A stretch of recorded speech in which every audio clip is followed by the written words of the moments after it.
Hello, and welcome to As Built, the podcast from Graphic Machine about architecture firms, buildings, and how both get built. I am your co-host, Patience Jones. With me is Brian Jones, your other co-host. Thank you for joining us. Today, we're talking about being simply the best at what you do. And you can hear that in your mind in a Tina Turner voice or a David Rose voice. whichever works. What for have you. you. Yeah. The ellipsis is implied, really. Yes, we love them both.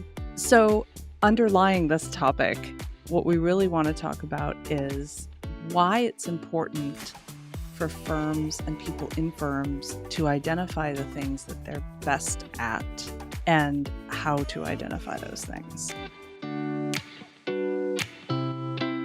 So why does it matter? Well, it matters for a couple of really important reasons.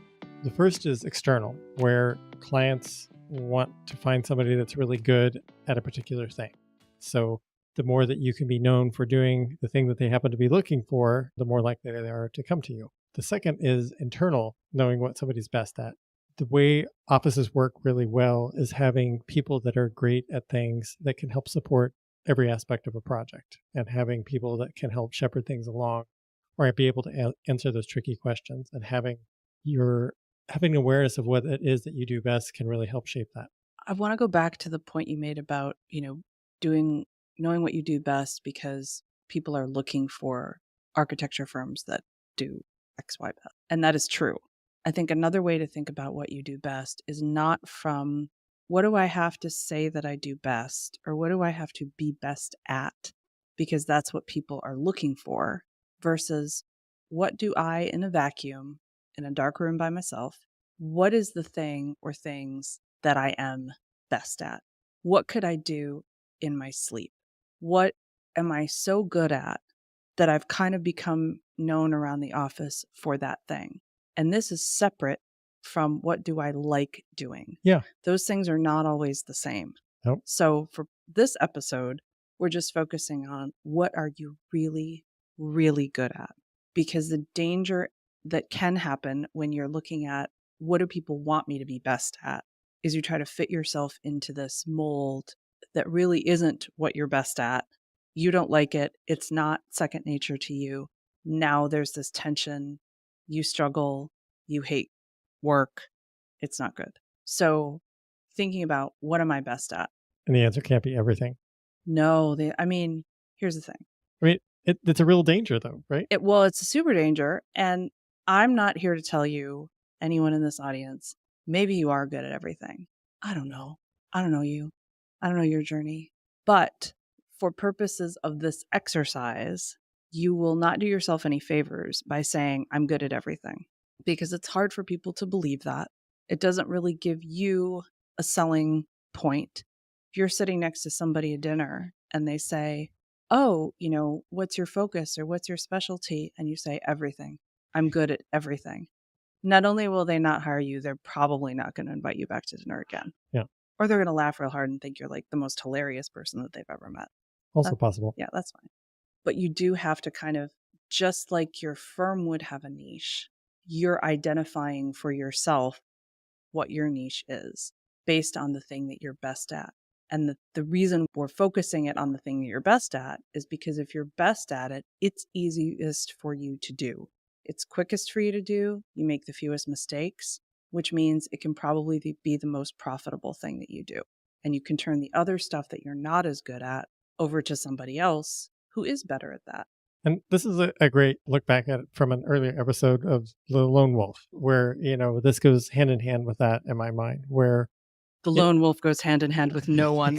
Where you can get stuck in a loop where you are doing things and you don't see the value in other people. And so it can be dangerous to not have that conversation and that awareness and go through this process. I guess a really long way of saying that. But, this will help you grow professionally, and it will help your firm grow professionally, and people will know you for things that will then make you come to the top of the list for particular types of work, to be hired to do particular aspects of work, that sort of thing. Yeah. It's hard when you're trying to have everything that you do be at an equal level of recognition because everybody's eyes just sort of glaze over. And you only have so much, time and bandwidth as a person. And Yeah. it's important to acknowledge that and to see it as a resource and an opportunity rather than something that you're fighting against all the time. Yes, So, because that's exhausting. So, how do you figure out what it is that you're best at, well, especially if you're good at lots of things? I think the taking some notes as you perform your activities or as you work on projects, which ones are second nature to you? Which ones do you have a fair number of the answers to the questions before they get asked and top of your mind? That would definitely be a first starting point for the journey of this. So there's that. And what feels effortless? What, when you sit down to do it or you're in the middle of doing it, you're not even really, you're not thinking to yourself, oh, I'm doing this work. You're just doing the thing and you sort of get lost in it. What are the things that people in your firm come to you for That's because they exactly see right. you as the expert in a particular thing? What have clients said about, oh, I'm so glad so and so was in charge of this because they're so good at fill in the blank. And what you're best at may be something related to subject matter expertise, it may be something tactical, or it may be something in the personal skills realm. Maybe the thing that you're best at is communicating with clients or inspiring your staff. It doesn't have to be something that is technical. Yeah, exactly. Yeah. I mean, I think that that's a really important thing. And all these things, the important takeaway is that all these things are essential to the operation of a firm and to the success of a firm. And so the more that this is spread out and that you identify how everyone can really shine, the better everything will work and happier people will likely be. It's also important to note that this best may change over time. It's not a fixed entity. Over time, you may gather other skills and that may eclipse the original choice, and that's okay too. And you may say, when you're done with this exercise, I guess I'm perceived as being the best at thing A. I'd rather be perceived as being the best at thing B. So, what do I have to do to be perceived as being the best? Do I need more education? Do I need more mentorship? Do I need to just get my name out there and my work out there? So, you can change those things too. You don't have to be at the mercy of external thoughts and forces. You're not stuck. No, you are not stuck. So What do you think the important takeaways are? let's see. Being willing to identify one thing that you're best at, maybe two, and embracing those things, using those things as sort of the fulcrum of your own personal business development. And if you don't enjoy doing the thing that you're best at, then start thinking about how you can get to the point where you are. Well, there's an important underlying element of that, which is the camaraderie and the teamwork and an organization where if you were the best at a particular thing and you don't want to be the best, known as the best for that thing, is there somebody else that would like to be and is maybe not there yet? And how can you mentor them towards that outcome while you are also working your way towards something else because that coverage is still necessary?